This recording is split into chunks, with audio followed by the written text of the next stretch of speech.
Welcome everybody to episode 1 of Lights Camera Pop, the newest podcast for all things uh all things entertainment, pop culture, cartoons, comics, just name it in the pop culture world. That's what we're all about.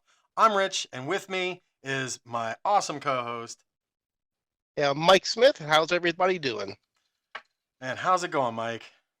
Not bad. How about you, man? Really good, really good. I'm so excited to finally get this going.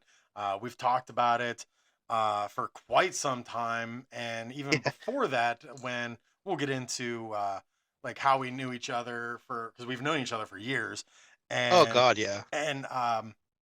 we'll get into how we know each other. But up until like I was doing another podcast for a while, a horror podcast, and we talked back and forth about trying to get you in as a guest and everything, and come on, talk some horror comics and everything like that.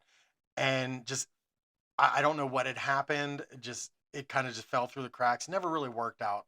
And then I stopped doing the horror show for a little while.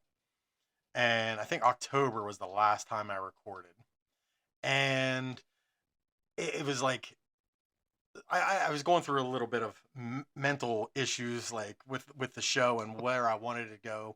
So I was like, I want to do something different. There's so many other things out there other than horror that I love, like comedy, and I love comic books. I love cartoons. Like I'll throw on like the Disney Channel and watch reruns of Darkwing Duck, stuff like that. And I'm like, there's definitely more out there than horror. Yeah, And the great thing about pop culture is, like you just said, it encompasses so much. So, like, you can talk about, like, we can talk about horror, we can talk about comic books, records, concerts, vending, going to shows, um, just movies, television, literature. There's just so much out there that we can touch on and not pigeonhole. exactly, exactly. And it's something that like I'm really excited to explore.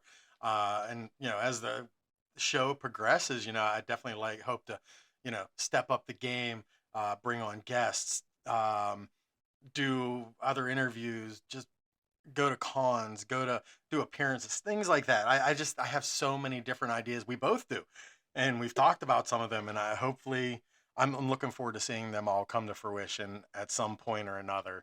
But I think this is going to be a awesome show. Exactly right. I'm really, really looking forward to this. This is like something I've been wanting to do for a long, long time, and I wanted to get somebody that like had a background in it, and not just have a background in it, but also have like a great working knowledge on all the crap that we're going to discuss. Right, absolutely. And now let's go back to like we like I know we've known each other like prior to college. And I Yes. to this day I still cannot remember where like we've like I don't know if it was just walking around the mall at one point in time, being at the comic book store at the Uniontown Mall. Um I'm not really too sure of where it was, but when it really I stuck, have a I have a theory. I kind of remember it. I want to say it was KB Toys. that's We were in I was in KB Toys, and I was looking at comics. Not comics. I was looking at Star Wars toys, and you came in, and I was badgering through a bunch of stuff, and you were looking through it as well. And we were talking about like chase figures, and we are like, did you ever come across X? I don't remember. Obviously, I don't remember what right. figure it was. I was like, did you ever come across X figure? And I'm just like, no, I'm still looking for that. And you're like, me too. And then like we just kind of cross paths that way. And then when we see each other at like the record store, the comic shop, or the toy store, we kind of like, oh, he's a collector. Like he knows he's in on it. And you know? that was back in the day when like record stores were a big thing. National Record Mart, Disc Right. Jockey. It was even pre FYE. Yes. Good Yeah, times the there. National Record Mart type of stuff, you Yeah, know? yeah. When CDs came in long boxes. Uh, Right. And you could, and every once in a while you could still find the straggler LP before LPs got cool again right. recently. You know? But then of course, where I think we really struck our friendship was at California University when we went to college. And Radio station. radio station, yeah. And I've always like credited like being on the radio had like really made me feel at home, and I loved being behind the mic. And I tried to do it like in front of people, like I tried to do a DJ thing, but I couldn't do it. Like I just was more excited about just playing the music and just I don't know. I didn't like I had a stage fright kind of thing where people would just judge me by watching. I couldn't do it. So yeah, I like being behind the mic a lot better. But yeah, I dabbled in the television stuff. Like I helped out with like some like the Fright Night Friday stuff and different things like that. But like I was never like really wanting to be like you. Never wanted to really be in front of the camera. Like that never really got to me. But I was never like really uh like a media guy. Like mhm, I didn't want to like really pursue radio and television as like my livelihood. right. So, like, the radio station was a way for me to, like, ostensibly, get to play cool music and get free crap and go to shows for free.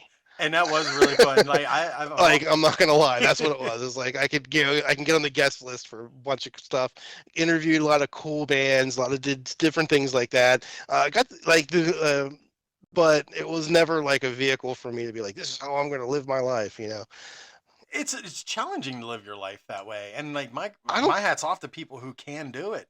But Right. yeah, I mean I've seen people like just take jobs and they somehow make it work and it doesn't always pan out, but they still make it work and it's like that's awesome that you can live that way. I couldn't do it. I always feel like I need to know where my money's coming from, stuff like that. So Right. to make a living like that, I couldn't do it. Yeah, my hat's off to those guys, man. Yeah, my 100%. hat. But yeah, Yeah. that's what I did. I worked. I did the radio station, and then I had also was part of the CUTV side as well with helping out with the Fright Night Friday. It was mainly with that show, and I got to go on location, do a lot of the film shoots and stuff like that, and it was so much fun. And I think that's where, I mean, of course, growing up watching television and Saturday morning cartoons, stuff like that. I think that's where a lot of it came, the love of it came from. But, to see it up close firsthand, and it really opened up some floodgates in my mind for it. Yeah, Excuse me. for me with Fright Night, I helped out with sets, I helped out with writing, and I helped out with like floor blocking and different things like that. Hmm. Like, not, like Fright Night was always like really really cool, but it was always like if you need help, I'll give you a hand. It was like for me, it was never like, oh, I can't wait to get on. You know what I mean? That like Right. the television side for me was cool, but it wasn't like something I broke my neck to do. Right, right, and I mean it's understandable because I mean I always definitely seen you more when I've seen you. You were really into the music, the band side of things, and so Right. it made a little bit more sense to me to see Because that. I was at one time I was program director, I was station manager, I was business director. Like I held a lot of different hats Right, over at the radio station. Now I guess the whole station's changed. I can But only imagine. I haven't been there, of course, since I left, but I can only imagine how different it looks down there now. yeah, apparently they don't even run formats or anything like that Oh anymore. wow! It's all specialty show now, like 24 hours. Oh, that's awesome. It's a lot different. Hmm. Yeah, it's cool in a way, but also I think it hurts in a way because like when we ran it the way we did, like if you wanted to be an actual DJ, like we taught you how an actual radio station was going to operate. Right, Now it doesn't work that way. I But remember. yeah, but like now we're just kind of like, waxing, memories. But but like I said, like I miss it. But this doing a podcast, I think is a little cooler. I think so too, and it could be, and I don't want to say edgier because then that just makes it sound like cringy or something. But Yeah, it does give you more of a little bit of freedom that you can have of what you can say, what you can do. right. I remember one of the times, and I talked about this before. One of the times I remember getting kicked off.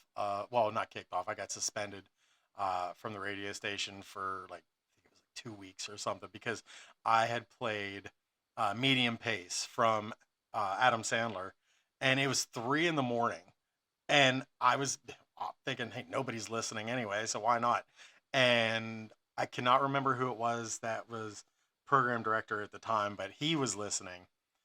I know And exactly who it was. I can tell you right now. I know who it was. and I just remember he was listening, and he called and he said that he said, "Yeah, we can't be doing that. So we're gonna take you off the air for 2 weeks." And uh, It was Conrad.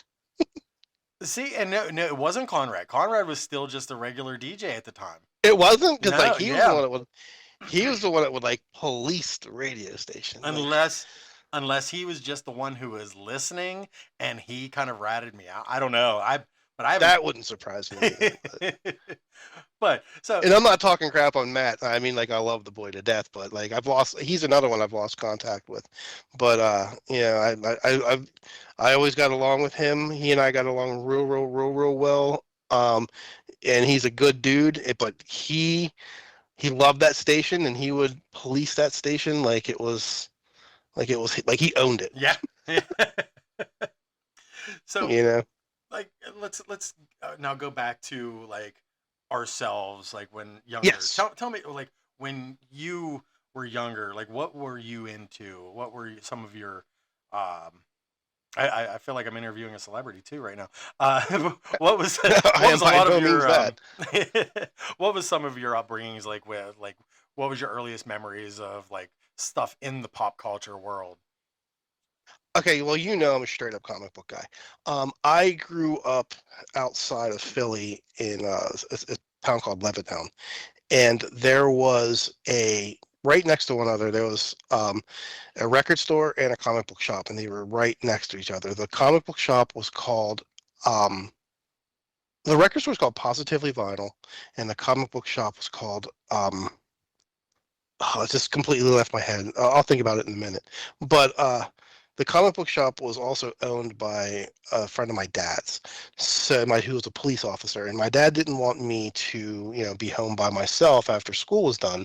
So I would go to the comic book shop, and I would work at the comic book shop in like elementary school, basically taking garbage out and stuff like that. And I get paid like a comic book a week, and that was like my love. That started my whole thing. And then like I grew up in the punk and the hardcore scene and the metal scene in like Philly, and so having the record store next door to the comic book shop, I was in heaven.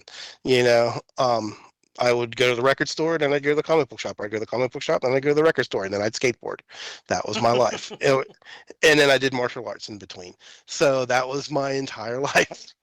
My God. what about So what about you? well, for me, How did you get into it? well, it was a lot of television. Like I didn't have a huge like. I lived in a trailer park growing up, and so the friends that you had there were basically all you could play with. So a lot of my Gotcha. time was inside, and I just preferred television more than actual people at that time. And um, I grew up watching the Goonies and Stand By Me, stuff like that.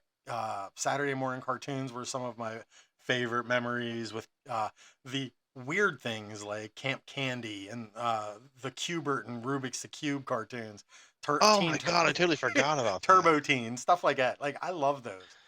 Um, and then what really got me into loving movies. I mean, of course, like I said, it was the Stand By Me and Goonies, Back to the Future, stuff like that.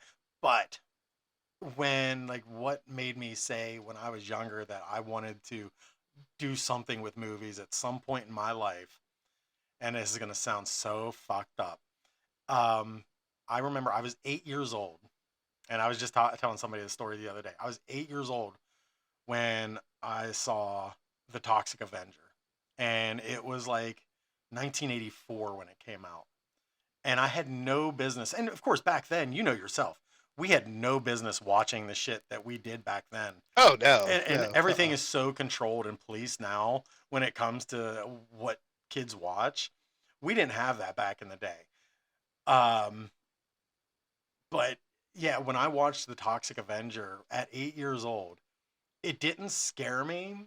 It was more like, actually, the American Werewolf in London scared me more than the Toxic Avenger did. But um, it just something about the special effects in it, the mixture of, well, of course, you're eight, so sex and the nudity and the blood and the gore and the weird unimaginable violence that is not right. You know, Right. it's just not anatomically correct of some of the blood that comes out of people. It was very fascinating to me. And then it was until like 95, like that's what made me really want to be like in the film somehow or another, to do something with it and at some point in life. And then um when 95 came out and Clerks, I saw Clerks for the first time, and that movie was like, oh, you can actually do this, and you don't It, need to be like friends with Francis Ford Coppola or John Carpenter or something to do this. Okay. And yeah, that Clerks was an absolute game changer for all of us, I I think. agree. I 100% agree. And I will, I'm sure later, many episodes to come, I will quote that movie or cite that movie as being one of my favorite movies of all time. Um, but yeah, like you too. And I remember back in the day, and I remember buying my first comic book, and it was an Iron Man issue. And it was in Hopwood. And Okay. if anybody hasn't gathered by now, um, we're from Pennsylvania, so Yeah. but I remember walking from my grandmother's house down to this grocery store, and back in the day, they had the paper food stamps, and my grandmother giving me like $20 and a list, said walk down to the store, get whatever, and they'll give you change back. You can keep the change. I'm like, okay, this is crazy. And back in the day, they used to give you actual money back if you spent even $5 of a $20 food stamp. And it's like so wild. Oh, So okay. so I remember I probably had like $3 left, and I had bought, it was an Iron Man comic, and it was when, and I can only remember the armor, and it was the red and silver armor, and I remember buying that and a copy of The Thing when Ben Nice. Grimm had his own comic for a while.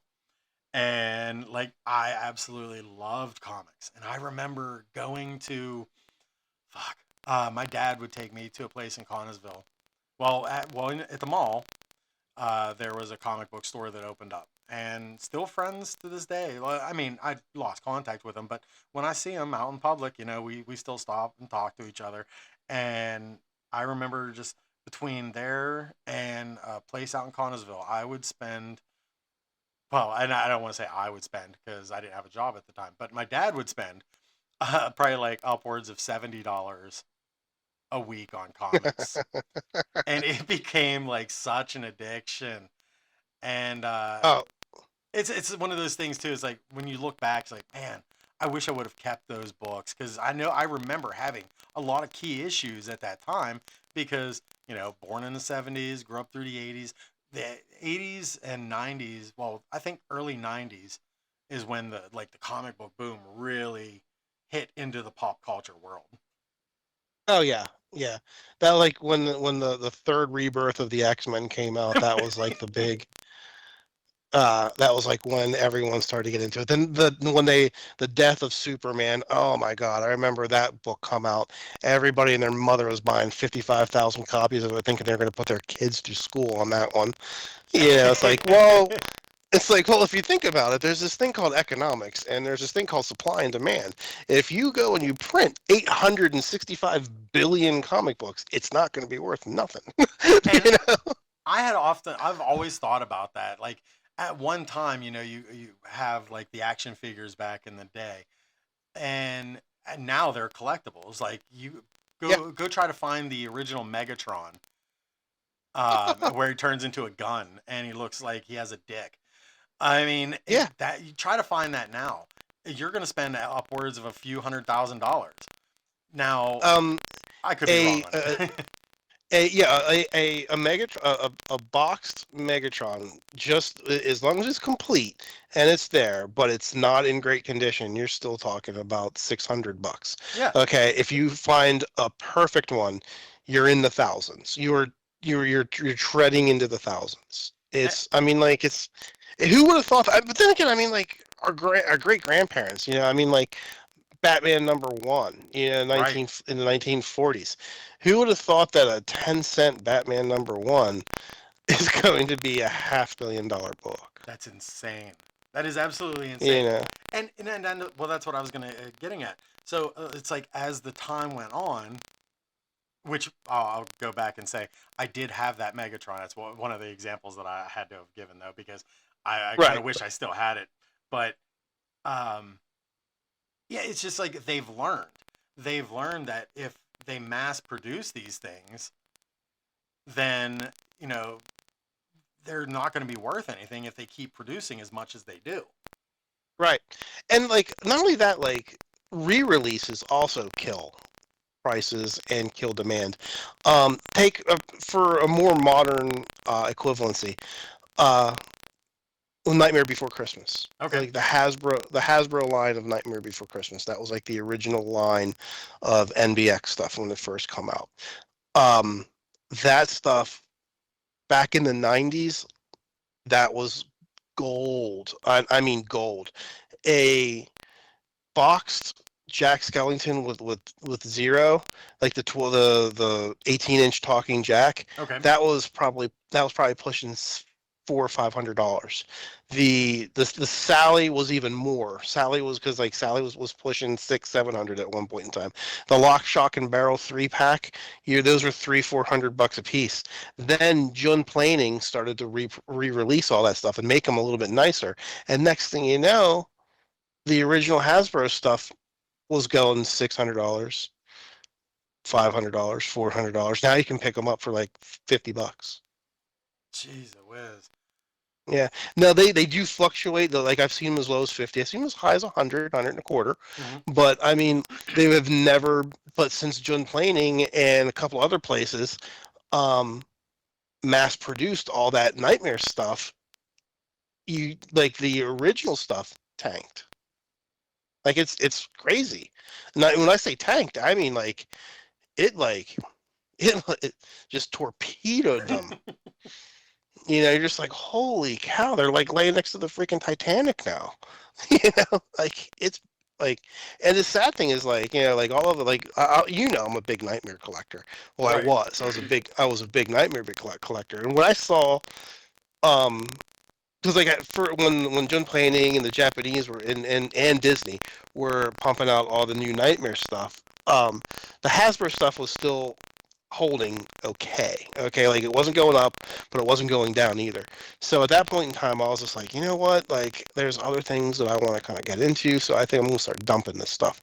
So I sold a lot of I sold all my Nightmare stuff. I think I have like maybe one or two pieces left, but I sold all my Nightmare stuff, and I never made any money off of it, but I never lost any money. That's Mm-hmm. the key.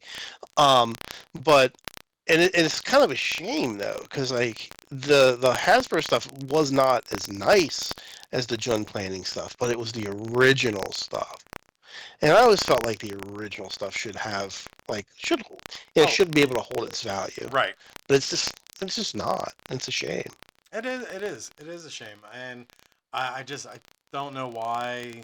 Um, there's, and maybe what it is it's kind of forgotten about because Yes. it's so you have such an oversaturation of Nightmare Before Christmas. You have such an oversaturation of Stitch, Lilo and Stitch.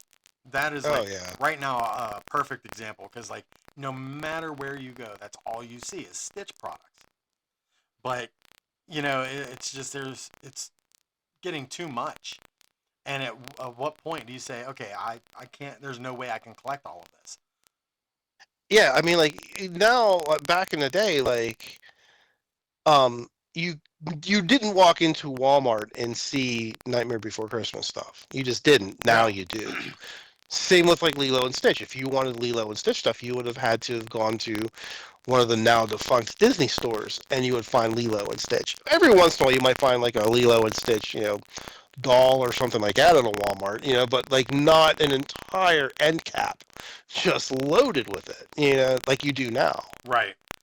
Um, And I remember like one of the things that I always like if if something is new and it's kind of what do you think? If something is new and kind of like hot and you Hmm. see like an action figure or just something that is like something little that like maybe I should pick this up for the hell of it.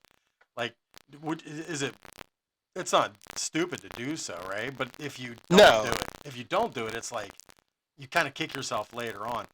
I it's remember stupid if you don't do it. It's not stupid if you do it. It's stupid if you don't do it because I it's the equivalent of like strike while the iron's hot. yes, I remember a few things actually. I went and had it was right at the height. I want to say season 2 of The Walking Dead because I don't Okay. think I don't think the action figures really hit during the first season. It might have been toward the end of the first season, but I think they really started hitting at the height of the second season. I And would say like more towards like after well, you know how they would do those.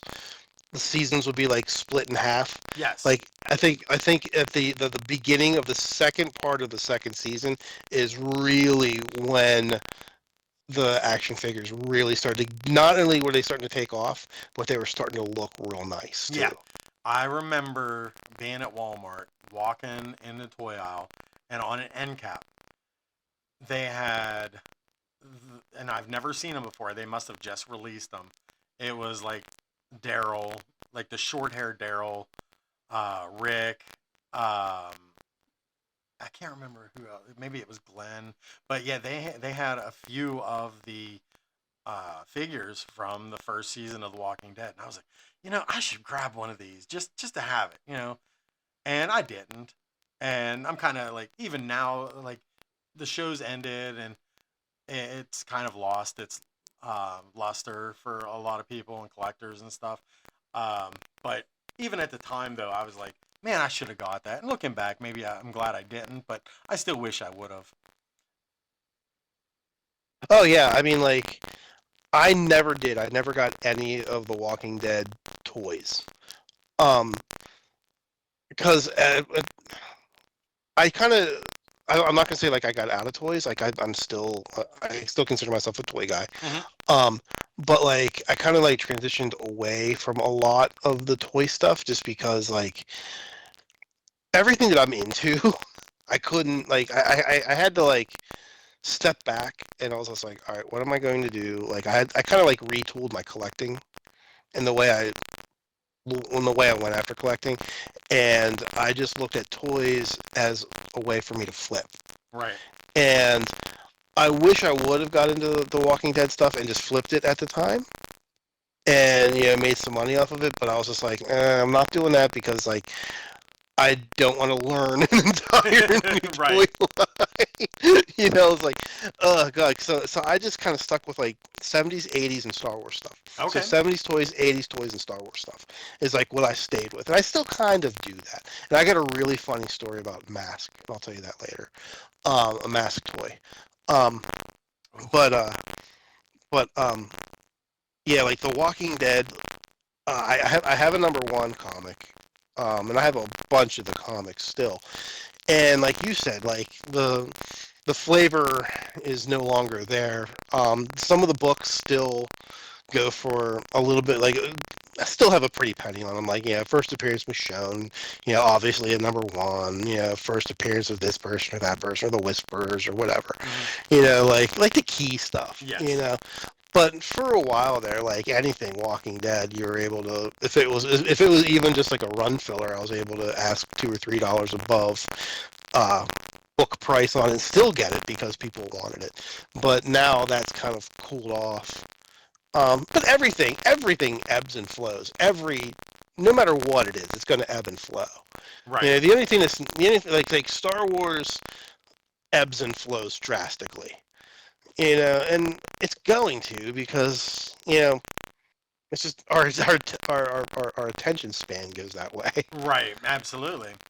Um, what's one of your favorite collectibles that you have right now?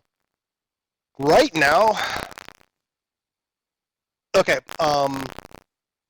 I got a couple, But my favorite thing that I have right now is something that I just recently bought. I'm sure you saw it on my Instagram, and it's my first appearance of Donald Duck in comic book form, in printed form. Um, and it's just the coolest thing. I absolutely love it. It's just so neat. You don't see them that often, Hmm. and it's from what, like 1935. Oh wow. Yeah, it's from 1935. It's not the prettiest book you've ever seen. It's dirty, it's rough, but it's 100% complete, and it's there. It's from 35, and it's just cool. That, and recorded wise, probably my Misfits Cough Cool 7-inch. Oh wow. That's Yeah, awesome right there. yeah, those are my two. Those are my two favorites. But like, I do have a Batman #1, um, which I got when I was in college. Um, Wow. That's amazing. Me and my like at one point in time, we'll tell that story Yeah. Yeah. on here. But we got to save some cool stuff for, Oh, as we go 100%. along. I see, and like I kind of like got away. I kind of stopped getting collectibles for the most part.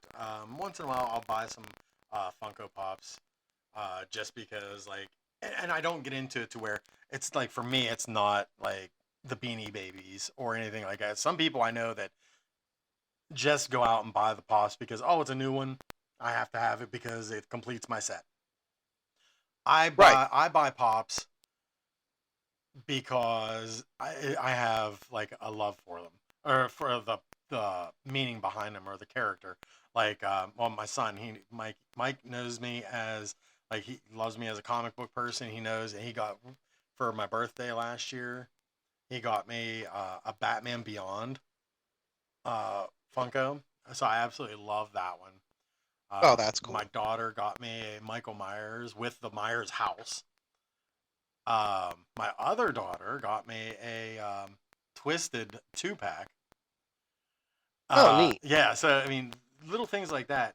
I have my director, Amazon exclusive Kevin Smith. Like, I have to have that because inspiration. But for me, I think my biggest love, and this is also goes back to get it when you can. If you have a love for something, get it at that moment, and if not, you'll regret it and Yeah. have to pay more later on. So, one of my as a kid, and this rolls heavily into pop culture. One of my favorite people as a child was anything Jim Henson related, and I loved Labyrinth, Dark Crystal. Like I grew up on the Muppet Show. Um, Heck yeah. uh, the Tale of the Bunny, the Bunny Picnic, Emmett Otter's Jug Band Christmas, Christmas toy. Those I love anything that Jim Henson That's all does. my stuff. Same here. And I remember a long time ago seeing Jim Henson Funko with holding Kermit the Frog at Oh, FYE, I've never even seen that. and I was like, "Oh, I have to have this," but I'm like, "No." And at that time, I didn't buy Funko Pops. It wasn't until like later on I got my first Funko Pop, which was Walgreens exclusive Baghead Jason. Uh, but um, yeah, and then I passed up on it. I didn't get it. So sorry, I was echoing a little bit because I was taking a picture I was going to send to you. Um, Ah, no big deal. Yeah.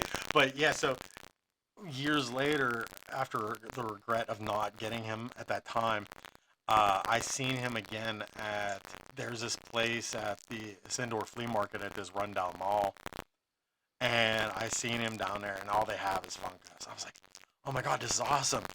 And he was like $45. And I know that's not really a whole lot by collectible standards, but like when you don't really want to spend that kind of money on collectibles, and fortunately I had some other pops that weren't really like in my range anymore that I like of my desires to keep. So I went Right. down and talked him into like doing a trade. Like I'll give you these five for Jim Henson and Tron. and it was a Chase. Oh, Tron. It was a that's glow in the cool. dark Tron Chase pop, and I got both of them for swapping out with five other pops that I didn't really Trades keep. are great. Yeah, they are. I love trading. I love trading. You want to hear a really funny story about trades? Absolutely. Okay. You know Creature Fest in Uniontown. Yes. Every once in a while, like I wish you'd do another one. I love doing that show, but that's not here nor there. Well, anyway, I'm doing Creature Fest. This is the last Creature Fest that was being done, the one that they did in the movie theater.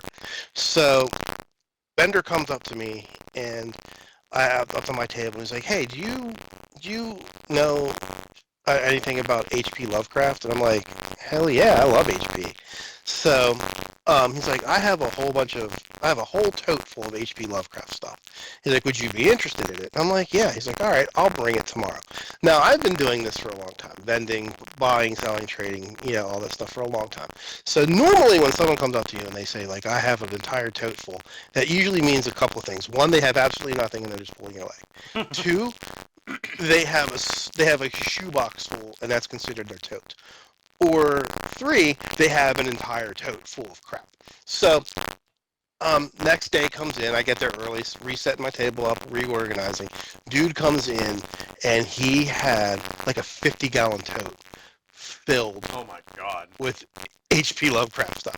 And my mind literally just melted. I'm like, holy crap. I didn't know. I couldn't even process it all, like in my head. So he's just like, I'm just going to put this here. You can go through it and we'll talk later. So I'm like, all right, perfect. So he puts it down. Not only was there H.P. Lovecraft stuff, but there was also like really early Dungeons and Dragons books, and like the first Dungeons and Dragons role-playing game was in it. Like, I mean, like just lots of really, really rad shit. So I'm just like, holy crap. So couple of my buddies come over and we're looking through it. I'm taking pictures of stuff, sending them to other collector people that I know, and like we're all just like it's mind blowing. I don't even know what to offer. So I walk up to the guy and I'm like, all right, listen. I was like, here's the deal. I love every single thing in there. I was like, but I honestly don't know what to offer you. I was like, I will give you $200 cash right now. I was like, I'm just jumping in the pool. I was like, personally, I think this is worth more. I was like, but I just don't know what to do with it. So he was just like, yeah, I think it's worth more than that. So he's like, but would you be interested in trading? So I'm like, yes. I was like, I would rather do trades. So he's like, all right, I'll come over to your table in about 15, 20 minutes. So I'm like, okay. So he comes over, goes through some books, pulls out a couple of comics, and then picks up a Spider-Man book. And he's like, I'll trade you all those for these like 5 books. So I'm like, are you serious? I was like, are you sure? He's like, yeah. I was like, shook hands, done. I traded him maybe $90 worth of stuff that I only had maybe like $30 into it all. Uh-huh. And I've already sold about $1,000 worth of crap out of that thing. That's Like, amazing. and I still have like 90% of it. That's insane. So, Yeah. now, something else that I want to let everybody know. You talked about being a vendor and everything. You do comics. You sell comics. And Yes. what is the name of that? So I want to get that out there too. So Oh, thank you. Yeah, I do. If you look me up on Instagram, I am nomad underscore comics and collectibles underscore. So if you look up Nomad Comics and Collectibles on Instagram, you will find me. I post every single day Yes, you on do. there, and everything that I post that's on that page is for sale. The only thing, every once in a while, I might throw a meme up there like, oh, today's fitting too, by the way. I forgot to say it. That we're starting our podcast on the beautiful, vivacious Marilyn Monroe's birthday. Happy Yes. birthday, Marilyn. You are 99 years old today. One of the most So- iconic. Yeah, like how crazy is that? We're recording on that. Like I seen that earlier, but it didn't register that we are. And talk about a pop culture icon right there. Yep. Yeah. So thank you for letting me throw that out there. I appreciate Yeah, not that. a problem. I think we're gonna have more to come. I do want to kind of start winding down though, just because Yeah, we I got get a little bit of a late start because of technical issues. Which, like I said on my last show, it was something that became a running joke because every episode something went wrong, and it was great. It was great. It was a lot of fun. It definitely kept the spice alive.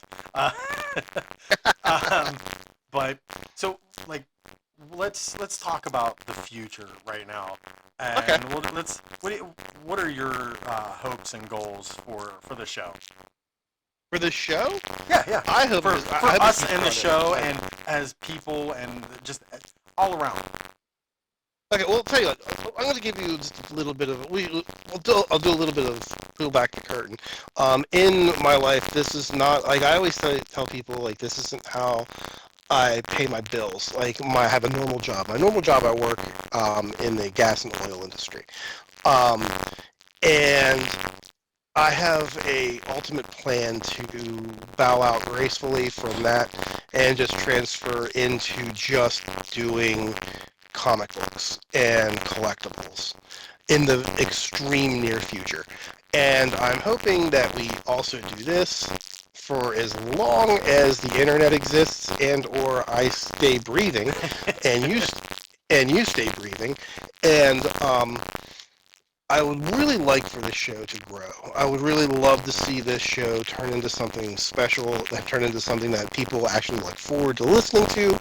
And like we said before, having guests and having other creators, having cosplayers, having artists, locals, all Locals. kind of I was stuff. gonna say that too. Definitely want to support our local entertainers and creators and stuff like Yes. that too. Um, because if it wasn't for we have all the mainstream and everything like that, but they were just once local too, and somebody always helped them out and gave them a break to get where they're at. And not in my hopes, that's what I'd like to do is like hopefully put somebody out there who is just starting out, like, oh, I'm just starting acting, or I'm just starting a comic book, or I'm starting a YouTube channel on, I don't know, like bronzing their dog's first poop. Right. Like I'm all Right. for it. I'm supportive. Let's do it. Let's talk about it. We'll get you out there. Um, but yeah, I I agree. That's one of the things that I want to do too. Is I hope that the show just continuously grows. Of course, this is just episode one. Like I want to revise this back on 1001, saying, you know what, we did. We grew so much. Now let's keep going. But yeah, I'd like to get into the whole. I have a couple ideas for some short films. I had wrote several shorts. One that like I have like I'm just waiting for the time to do it. Um, but I have a short film that I wrote that would have my daughter in it called The Laugh. Um, That'd be cool. oh, it's so wild, and it would be a lot of fun to shoot, and very practical too. And I think that's what I like, the whole practical effects. Not that there's any effects in it, but it's just practical to shoot. Right. Um, but I have a I have a friend that lives up in Hopwood, and her name's Brooklyn, and she's a horror writer, horror novelist, and she's has like a lot of books out. mm-hmm, She's done really well with herself. I like to have her on here. 100%. Um, I've my one buddy, my buddy Dustin, he's a toy vendor, and the dude has like a Rolodex knowledge of awesome oddball toy stuff, and he would just be cool to have on here and just talk about toys with. Like it would just be fun to do that. 100%. And it's funny you mentioned Brooklyn too, because I'm friends with her as well. And well, I'll say acquaintances. Like we're friends on Facebook, friends on Instagram. Um, I had DJ'd Duda's Haunted Farms Bloodfest last year, and I Oh, okay. finally met her in person. And we've talked, and I messaged her back and forth about. I wanted to get her on the horror show, and just at the time I was kind of booked with other guests, and by the time it was coming up around, I was like, all right, so I just don't see how it's going to work if I'm not doing the show anymore. So but yeah, I definitely would like to get her on the show. I think that would be awesome. Yeah, she's a sweetheart. She's so nice. Like I've known her from doing. We're always at like whenever I do like a local show, like I said, like the Brownsville Screams or the Creature Fest or whatever. She's always there. And like we did a show together called the Bizarre Bazaar down in Monessen and different things like that. So sorry about that. That's So right. like so like we're cool with each other and like we really like we message each other back and forth whenever she sees something neat on my Instagram or I see something cool on hers, you know. Yeah. But yeah, like we're I would love to get her on because she's like I said, she's just a good person and she's local and I really like to. And I'd also like to do. I hate to say this too, like to kind of delve like a little bit of like the paranormal stuff around here as Why well. would you say? Why Like would you apologize for that? I'm all for yeah, it. because I just think that, cause like I think that goes with pop culture, you know. So I think that would be kind of neat too. Yeah. Like I said, we have so many avenues that we can explore, that we can go down, and we can talk about, that we don't have to turn into a one-trick pony. Yes, 100%, and I completely agree, and really looking forward to uh, what's to come, and like I said, 1,000 more episodes. Can't wait to get to that point, and we can look back and reflect on this, and be like, let's see how far we've come. Right, But right. on that note, I think we're going to wrap this up for the evening, and um, I will put out the links for everybody for where they can go. Like right now, I only have the Facebook page set up. I wasn't sure if I was going to post an Instagram or create an Instagram for the Lights Camera Pop.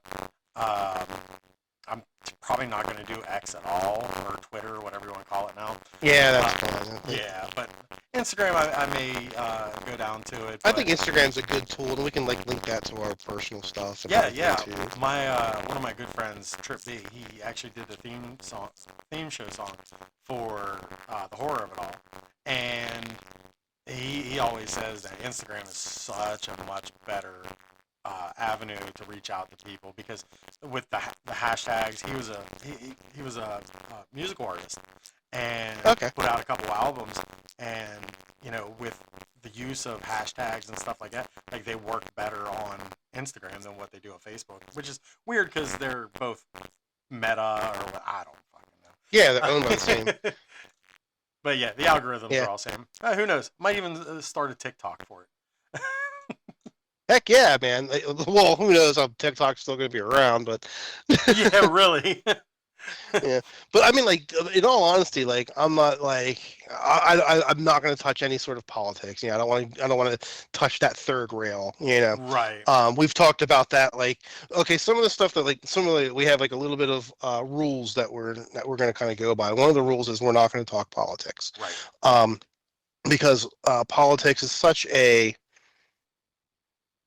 like I said, third rail issue that we don't want to, alienate anybody over anything stupid. So our whole thing is, you know, we want to talk about the cool stuff Right. and not argue about anything stupid. Yeah. So You know, if anybody hears us say anything that you don't agree with, just accept it and just say, okay, well, fine. I appreciate that you have an opinion, and move on. yeah, if you don't agree with it, just remember you're wrong, but that's okay. I like that. All right. Well, everybody, it has been great. I think this was a good first episode, getting to know each other again. Yeah, really. And like I said, looking forward to next week. These will be available on Monday. So, like, when I get done here, I'm gonna like get all this stitched together, and I'll have it ready for tomorrow morning. So, Sweet, sounds good. all right. Well, on that happy note, everybody, have a great evening. Mike, you take care. I will be in touch. And everybody, have a good week. Take care. See you later, guys.